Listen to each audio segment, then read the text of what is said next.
حضرت ابن عباس رضی اللہ تعالیٰ عنہ کے بارے میں میں کہ پڑھ رہا تھا کہ امام البانی نے یہ لکھا ہوا ہے کہ ان سے 3 اقوال منقول ہیں اس کے متعلق، متع کے متعلق. ایک یہ کہ حرام ہو گیا تھا، ایک یہ کہ اینڈ تک حلال رہا ہے، اور تیسرا شاید کچھ اور موقف ہے، وہ میرے ذہن سے اب نہیں کر رہا ہے. آپ کی اس میں کیا رائے ہے؟ میری رائے یہ ہے جی نکاح متع ہے یا نکاح مسیار ہے؟ نہیں، یہ ان کی پہلے بات کرنا، یہ رجوع کر گئے تھے. میں پہلا کیٹیگوری کی تقسیم کر دوں نا. شیعہ کا نکاح متع اور اہل سنت کا نکاح مسیار سعودیہ والوں کا، یہ دونوں ہی حرام ہے اور دین کی جڑ کاٹنے والی چیز ہے آج کی ڈیٹ میں. نہیں، یہ بات مجھے نہیں آپ کی کلیئر ہوتی نا. دین کی جڑ کاٹنے والی چیز ہے، لیکن رسول پاک نے حرام کیا پھر حلال کیا. آج کی ڈیٹ میں میرا جملہ ذرا غور. نہیں، آج کی ڈیٹ میں کیوں؟ آج کی ڈیٹ میں کہ اللہ کے نبی نے اس کو حرام کر دیا. اس وقت کیٹاسٹرافک کنڈیشن کے اندر اجازت دی تھی، اس کے بعد اس کو حرام کر دیا گیا. یہ اسلام کے مزاج میں نہیں بیٹھتا. جیسے کئی چیزیں جو اسلام کے مزاج میں نہیں بیٹھتی تھی، اس وقت ایک شراب کا جیسے معاملہ تھا 4 سٹیٹس میں حرام کی گئی، اس طرح الٹیمیٹلی یہ بھی حرام کر دیا گیا. مولا علی علیہ السلام سے بخاری مسلم میں حدیث ہے کہ غزوہ خیبر کے موقع پر حرام کیا گیا. اس کے بعد ایک حدیث صحیح مسلم میں آتی ہے کہ غزوہ جو فتح مکہ کے بعد کچھ دنوں کے لیے اللہ کے نبی صلی اللہ علیہ وسلم نے اس کی اجازت دی، وہ ایز این ایکسیپشن. آپ تو ظاہر وہی کے ذریعے ہی کر رہے ہوتے ہیں. لیکن شراب دوبارہ حلال تو نہیں ہوئی. ہاں، ایسی کوئی ایگزامپل ہے آپ کے پاس؟ ہاں، شراب تو ہمیشہ کے لیے حرام ہوگی. اس کیس میں کیٹاسٹرافک کنڈیشن میں، کیٹاسٹرافک کنڈیشن، حالات جب خراب ہو جائیں ایسے، اور شیعہ بھی مطلقاً نکاح متع کے قائل نہیں ہے.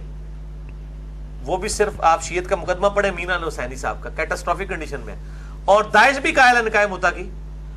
نکاح جہاد انہوں نے نکالا ہے. کتنی یہاں سے عورتیں گئی ہیں نکاح کرنے کے لیے، انہوں نے نکاح جہاد اس کا نام دیا کہ ان کی بیویاں جو کہ پیچھے رہ گئی ہیں تو ہم جا کے ان کو خدمات پیش کریں.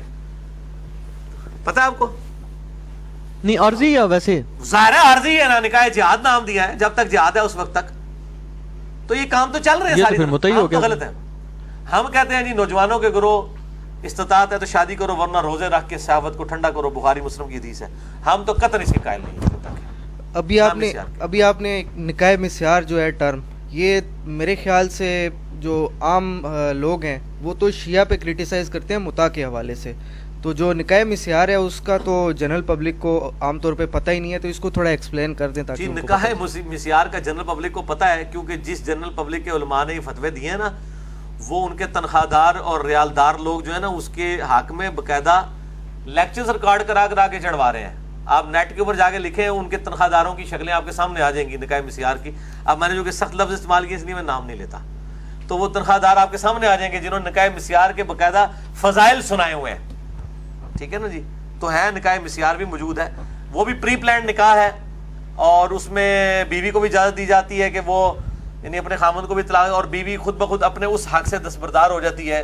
میاں بیوی کا جو ریلیشن شپ ہے، جو قرآن حکیم نے مطلب میاں بیوی کے ایک ریلیشن شپ کے پوائنٹ آف ویو سے اور سیکس اس کا بانڈ اور ایک خاندانی نظام کو وجود بخشنے کے لیے ایک نکاح کی جو ترغیب دلائی تھی، اس کا انہوں نے ستیہ ناش کر دیا. اور پاکستان میں صرف اہل حدیث علماء میں سے شیخ زبیر علی زئی صاحب کو میں جانتا ہوں کہ جنہوں نے اس کو حرام قرار دیا ہے، مسیار کو. باقی شاید ان کو چندہ نہیں آتا ہوگا سعودیہ سے. ٹھیک ہے نا جی.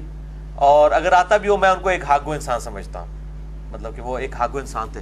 باقی سارے چندہ خاروں کی جو چندہ خوروں کی جرت نہیں ہوئی ہے کہ اس کو غلط کہیں. نجی محفلوں میں کہہ دیں گے، پبلکلی نہیں کہیں گے غلط، اور پبلکلی الٹا دفاع کریں گے. ساملہ ظہیر صاحب نے دفاع کیا آگے، اس حد تک دفاع کیا ہے کہ انہوں نے کہا کہ نکاح متع تو بخاری مسلم میں کہیں ہے ہی نہیں ہے. وہاں دیوبندی عالم نے ان کو ٹوکا کہ حضرت صاحب بخاری مسلم میں تھا، بعد میں منسوخ ہوا ہے. وہ کہتا ہے ہی نہیں تھا، نکاح متع تو کہیں ہے ہی نہیں تھا. انہوں اپنے بزرگوں کا پتا ہے کہ یہ ہے وہ جڑا ہے نہیں سی، جڑا 14ویں صدی چ بنایا ہے سعودیہ دے مولویاں نے، وہ ہے تے جڑا اللہ نبی دے زمانے چ رائٹ سی اور آپ صلی اللہ علیہ وسلم نے خود صحابہ نو اجازت دیتی، بعد ہی منسوخ ہویا. اس بیچارے نو پتہ ہی نہیں. اے تہاڈی ڈگری 12 ڈگریاں کیتیاں ہیں، 12 ڈگریاں نے اس بندے کو، اس نو یہ نہیں پتا کہ بخاری مسلم اور متع کے اوپر وہ بحث کرنے ٹی وی پہ آیا ہے. اور ٹی وی پہ آنے سے پہلے ان کو موضوع بتایا جاتا ہے. موضوع پہ تیاری کر کے جس ٹاپک کے اوپر ہمارے علماء آتے ہیں ٹی وی کے اوپر، ان کا آپ علمی لیول دیکھ لیں، باقی کو تو آپ چھوڑ دیں. میرے نال کے مناظرہ کرنا نہیں. جب سامنے ظہیر صاحب انہوں نے کہا کہ مسیار قرآن حدیث میں ہے، انہوں نے دفاع کیا مسیار کا. انہوں نے کہا یہ اور چیز ہے، اور انہوں نے کہا متع تو ہے ہی نہیں، کبھی بھی نہیں، حلال بھی نہیں کبھی رہا. وہ پھر دیوبندی عالم نے کہا آپ کو پتہ نہیں ہے بخاری مسلم میں حدیث ہے. شیعہ نے بھی کہا، وہ پھر بھی نہیں مانے. یہ ان لوگوں کا علمی لیول. اچھا، شرف الدین موسوی بلتستانی صاحب جو ہے نا مفتی صاحب کے دوست، وہ بھی یہی بات کرتے ہیں، لیکن وہ بات سمجھتے نہیں، اپنی بات ایکسپلین نہیں کر سکتے، بوڑھے ہو گئے ہیں، وہ بھی نہیں مانتے اس کو بالکل سیریسلی. اچھا، وہ یہ جو 3 طلاق والا مسئلہ ہے جی، یہ کلیئر کریں، کیونکہ یہ تو مجھے 1-2 بندوں نے بات بھی کی ہوئی ہے، ان بیچاروں کا پرسنل مسئلہ بھی ہے، اور وہ آپ کی وجہ سے بڑے پریشان ہیں. وہ کہتے ہیں جی انجینئر صاحب نے ہمارے جو ہے نا بیڑا غرق کر کے رکھا ہوا میں ہے. نے ان کو نہیں کہا کہ کٹھی 3 طلاقیں دیں, میں تو جس کا بھی نکاح پڑھاتا ہوں اس کو کہتا ہوں کہ بھائی کٹھی 3 طلاقیں نہیں, دینا میں حرام نے ہے. تو اس پہ بڑے بڑے اہل حدیث علماء سے بات کی, وہ کہتے ہیں جی اہل حدیث کا اس پہ تقریباً اجماع ہی ہے, کوئی اہل حدیث ارب و عجم میں نہیں ہے. تیمیہ والے اہل حدیثوں کا اجماع ہے, باقیوں اہل حدیثوں کا اور نہیں. کون سے اہل حدیث ہیں ابن تیمیہ ہم کے یہ علاوہ؟ کہتے ہیں ابن تیمیہ سے پہلے ذرا فتاوا نکالے نا. یہ کہتے ہیں نا چاروں ائمہ اہل حدیث تھے, چلو ابو حنیفہ کو چھوڑ دے, باقی 3 تو امام اہل حدیث ہے نا, امام مالک, امام شافعی, احمد بن حنبل. ان کے ذرا فتاوا بتائیں کیا ہیں. احمد بن حنبل کا کوئی بہت بڑا مانتے ہیں نا اہل حدیثوں کے امام, اہل سنت کے امام.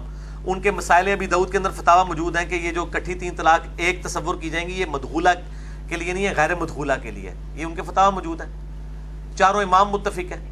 یہ مانتے ہیں, کیوں نہیں مانتے؟ میرے خلاف بھی جو کلپ چڑھائے اس میں بھی کہتے ہیں کہ ہاں جی اہل سنت کی اکثریت کی یہی رائے رہی ہے.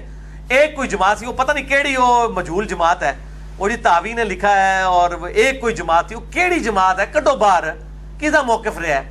امام بخاری نے باب باندھا ہے کٹھی 3 طلاق کا جواز, امام ابن ماجہ نے باقاعدہ باب باندھا ہے کٹھی ایک مجلس کی 3 طلاق کا حکم. باب جو ہے وہ عقیدہ ہوتا ہے محدث کا.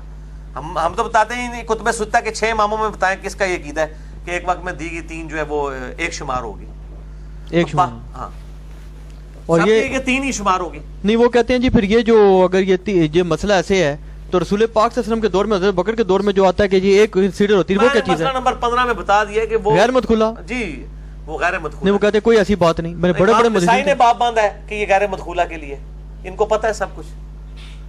یہ کہہ رہے ہیں اگر کوئی ایسی بات ہی دکھائیں. ابن عباس ہی حدیث کے راوی ہے نا, مصنف ابن ابی شیبہ میں ابن عباس سمیت کئی صحابہ کے فتاوا ہیں کہ وہ کٹھی 3 طلاق کو 3 کہتے تھے. ان کا پورا منہج ابن عباس کے اوپر کھڑا ہے. وہ حدیث صحیح مسلم کی, حضور کے زمانے میں 3 طلاق ایک ہوتی تھی. ابن عباس خود 3 کو 3 کرتے تھے. نہیں, وہ اس کا جواب دیا انہوں نے. وہ کہتے نہیں, اس کا جواب بعد میں دے, پہلے یہ کہیں کہ وہ مانتے تھے اس بات کو کہ ابن عباس 3 کو 3 کرتے تھے. جی اکثر مانتے ہیں. تو پھر ابن وہ عباس کہتے ہیں جی کہ یہ تو پھر آپ دیکھ لیں کہ جو حضرت عثمان غنی رضی اللہ عنہ نے جو دوسری اذان شروع کی ہے, تو اس کو بھی جو حضرت عبداللہ بن عمر کا فتویٰ اس کو لوگوں نے رد کر دیا, خلیفہ راشد کی سنت کو انہوں نے پکڑ لیا ہے. لیکن وہ کہتے ہیں کہ یہ حکم تو نہیں بدل گیا, وہ علت کا مسئلہ ہے. کوئی نہیں پکڑا. خلیفہ راشد کی تو کوئی سنت نہیں ہے کہ مسجد کے اندر 2 اذانیں دی جائیں. وہ تو بازار میں دوسری اذان دیتے تھے. وہ نہ اہل حدیث نے پکڑا ہوا ہے نہ حنفیوں نے پکڑا ہوا ہے. انہوں نے تو بدعت. وہ کہتے ہیں جی حضرت عمر رضی اللہ عنہ نے جب ایک تعزیری حکم کر دیا, صحابہ کرام اس کے مطابق فتویٰ دینے لگ گئے, تو اس کا بھی جواز ہے. وہ کہتے ہیں کہ یہ مولانا ساق صاحب کا آرگومنٹ ہے. میں اس کے اوپر پھکی والا جواب دیتا ہوں کہ ابن عباس وہ ہے کہ جس نے معاویہ کے دور کے اندر کہا تھا کہ معاویہ کی ناک خاک آلود ہو, اس نے سنت چھوڑ دیا, لبیک اللہم لبیک. ابن عباس وہ ہے جو تابعین کو کہتا ہے کہ میں تمہیں رسول اللہ کی حدیث سناتا ہوں, تم پہ پتھر برس پڑے تو ابو بکر عمر کے فتوے مجھے سناتے ہو. ابن عباس اتنا دلیر آدمی تھا. ٹھیک ہے جی, تو ابن عباس کیسے یہ کام کر سکتے ہیں کہ وہ خاموشی اختیار کر لیں؟ اگر ان کو حضرت عمر سے مخالفت ہوتی وہ ڈنگے کی چوٹ کے اوپر ریکارڈ کرواتے اپنی مخالفت. وہ تو حضرت علی سے جو ہے مرتدین کو زندہ جلانے کے اوپر انہوں نے اختلاف. نہیں, وہ کہتے ہیں مخالفت اس لیے نہیں کی کہ حضرت عمر نے کون سا کہا تھا کہ یہ کوئی طلاق کا طریقہ یہ ہے, انہوں نے کہا جی تعزیری طور پر سزا دے رہا ہوں. نہیں, لیکن پریکٹیکلی تو امپلیمنٹ ہو گیا نا, دین کے مسئلے کے طور پہ ہوا نا, دین کے مسئلے کے طور پہ ہوا نا. نبی علیہ السلام کی سنت ہی بدلی گئی نا, سنت بدلی گئی نا, تعزیری طور پہ ہوا نا. اگر وہ کہتے ہیں تو ہمارے نزدیک تو وہ اسی طریقے سے کہ وہ غیر مدخولہ کے لیے. دوسرا میرے ساتھ تو پوری امت کھڑی ہوئی ہے. یہ ابن تیمیہ کے بعد زیادہ مسئلہ کھڑا ہوا ہے, اس سے پہلے کدھر ہے؟ اہل حدیث میں بھی, عرب میں بھی کئی علماء ہیں جو 3 کو 3 مانتے ہیں. اور جو شدید ترین غصے میں اگر کوئی بندہ ہو, شیخ زبیر لزئی صاحب 3 کو 3 مانتے ہیں, اور ان کے وہ شاگرد رشید غلام مصطفیٰ ظہیر صاحب وہ بھی 3 کو 3 مانتے ہیں. نہیں, ان کے ایک اور بھی شاگرد ہیں, ان سے میری بات ہوئی ہے, وہ کہتے ہیں میں ان کی موجودگی میں فتوی دیتا رہوں. انجینئر صاحب جھوٹ بولتے ہیں, کہتے ہیں جی میں ان کی موجودگی میں فتوی دیتا رہوں. زبیر یہ کہاں ثابت ہو گیا کہ ان کی موجودگی میں فتوی دیتے رہے اور وہ اس کو انڈورس کرتے رہے؟ ان کو کہ وہ قرآن پہ ہاتھ رکھ کے یہ کہہ دیں کہ شیخ زبیر صاحب کا یہ موقف نہیں تھا. حافظ شیر محمد صاحب وہ اس وقت جانشین ہے نا, ان کی مسجد پہ بیٹھے ہوئے ہیں نا جی, اسی خانقاہ پہ وہ بیٹھے ہوئے ہیں نا. ٹھیک ہے, حافظ شیر صاحب کو فون کریں, وہ انکار کر جائے تو آپ مجھے پکڑ لیجیے گا. حافظ شیر صاحب تو مانتے ہیں کہ وہ 3, وہ کہتے ہیں ہمارا اختلاف رائے ان سے رائے. اور شیخ زبیر صاحب نے 8 صفحے کا مضمون باقاعدہ لکھا تھا 3 طلاق کے مسئلے کے اوپر. اور میں نے تو مشکات سے ثابت کیا ہے, طلاق والے چیپٹر کے اندر ایک روایت کے اوپر انہوں نے حسن کا حکم لگایا ہوا ہے ابن عباس کے وہ فتوے والی. شیخ زبیر صاحب تو مانتے تھے, بالکل مانتے تھے. ان کو پتہ ہے, یہ صرف چھپاتے ہیں کہ جی میں ان کے سامنے فتوے لکھتا تھا تو وہ خاموشی اختیار کرتے تھے.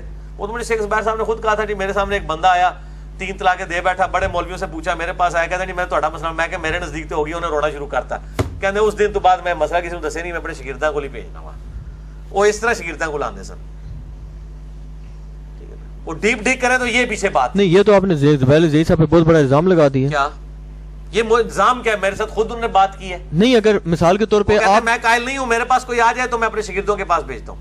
نہیں قائل نہیں ہے تو پھر آپ ان کے پاس اگر بھیجنے لگے آپ کو پتہ ہے یہ جناب غیر شرعی نہیں میں نے کام تو کر ان سے مخالفت کی, میں نے کہا آپ غلط کرتے ہیں, میں نے ان کو کہا تھا, میں نے کہا آپ کو ڈنکے کی چوٹ پہ بتانا چاہیے مسئلہ. مجھے انہوں نے یہاں تک کہا کہ آپ چھاپ دیں, میں آپ الحدیث رسالے میں آپ کو انڈورس کر دوں گا, آپ چھاپ دیں. اور دوسرا انہوں نے دلیل دی, وہ کہتے ہیں جی یہ تو بہت بڑا الزام ہے زبیر صاحب پہ.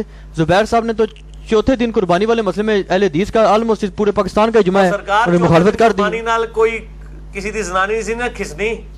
شیخ زبیر صاحب نے مجھے خود کہا تھا کہ کتنے لوگوں کو انہوں نے فتوے دیے ہوئے تو لوگوں کے گھروں کے اندر فساد ڈال جائے گا اگر میں نے اس طریقے سے یہ بات کی. میں نے ان کو کہا یہ کتمان حق ہے, میں تو ان کے منہ پہ کہتا تھا یہ بات کہ آپ ایسا نہ کریں. انہوں نے کہا میں نے 8 صفحوں کا مضمون لکھا ہے. پھر مجھے کہنے لگے میرے مرنے کے بعد حافظ شیر ہو سکتا ہے چھاپ دے. حافظ شیر صاحب اس کو ڈینائی کریں اگر کر سکتے ہیں, وہ میرے خیال نہیں ہے کہ اس کو مضمون لکھا ہوا آپ نے پڑھا خود؟ میں نے پڑھا نہیں ہے لیکن یہ مضمون تھا. میں نے حافظ شیر صاحب کو شیخ صاحب کی وفات کے بعد فون کیا, میں نے کہا وہ شیخ صاحب کا مضمون آپ کے پاس پڑھا ہوا ہے؟ کہتے ہیں ہاں جی پڑھا ہوا ہے. میں نے کہا مجھے وہ ذرا دے دیں, میں نے لیکچر ریکارڈ کرنا ہے. کہتے ہیں میں پہلے استخارہ کروں گا پھر آپ کو دوں گا. یہ ان دنوں کی بات ہے جب میرے ان کے ساتھ اچھے تعلقات تھے. ابھی بھی میرے کوئی ان سے برے تعلقات نہیں, مطلب کبھی رابطہ نہیں اب ہوا, تو وہ خود ہی ناراض ہیں, تو اللہ تعالیٰ ان کو جزائے خیر دے. تو بہرحال وہ ان سے پوچھ لیں کہ کیا یہ باتیں نہیں ہوئی ہیں, وہ مضمون نہیں لکھا ہوا تھا. شیخ زبیر صاحب کے کئی شاگردوں کو یہ بات پتہ ہے. اچھا ایک بندے نے مسئلہ پوچھا ہوا کہ اگر حافظ ندیم ظہیر صاحب نے بھی توریہ کیا ہے. اچھا جی ہاں, وہ کلپ میں نے ان کا سنا ہے. انہوں نے کہا انہوں نے کہیں نہیں لکھا, بالکل صحیح کہا. ان کو کہیں ان الفاظ میں, مولویوں میں پڑھنا ہوا, ان کو کہیں کہ جی اگر شیخ زبیر صاحب کا 3 طلاق کا موقف جو انجینئر صاحب بیان کر رہے ہیں اگر یہ موقف تھا تو میری بیوی کو 3 الگ الگ مجلسوں میں 3 طلاقیں, یہ بولیں جملہ, تو آپ کو پتہ چل جائے گا وہ نہیں بول سکیں گے. ان کو پتہ ہے. حافظ شیر صاحب سے پوچھ لیں, وہ انکار ہی نہیں کریں گے. مجھے کتنے بھائیوں نے فون کیا, میں نے ان کو حافظ شیر صاحب کا نمبر دیا کہ ان کو فون کر کے پوچھیں. حافظ شیر صاحب نے کہا ہاں جی انجینئر سے ہمارے اختلافات اپنی جگہ, لیکن یہ شیخ زبیر صاحب کا موقف واقعی یہی تھا. اچھا یہ ایک بھائی نے بھی بلکہ سوال کیا ہوا ہے, ایک تو یہ 3 والا مسئلہ بھی انہوں نے پوچھا تھا, تو دوسرا وہ بڑے پریشان تھے ان کے, وہ کہتے ہیں جی میرا باقاعدہ ایشو ہے, یعنی سائیکولوجیکل ایشو ہے کہ میں واقعی میرے منہ سے جاگ نکل آتی ہے اور میں یعنی پاگل پن کی کیفیت کا شکار ہو جاتا ہوں غصے میں. اس حالت میں نے طلاقیں دی ہیں, تو کیا یہ شدید ترین غصہ کہ دماغ فارغ ہو جائے؟ کہ اگر کسی شخص کا ذہنی توازن بگڑا ہوا ہے اور اس کو نہیں پتا, ایک ہے غصہ, غصے میں انسان کو پتا ہوتا ہے کہ کیا کر رہا ہے وہ.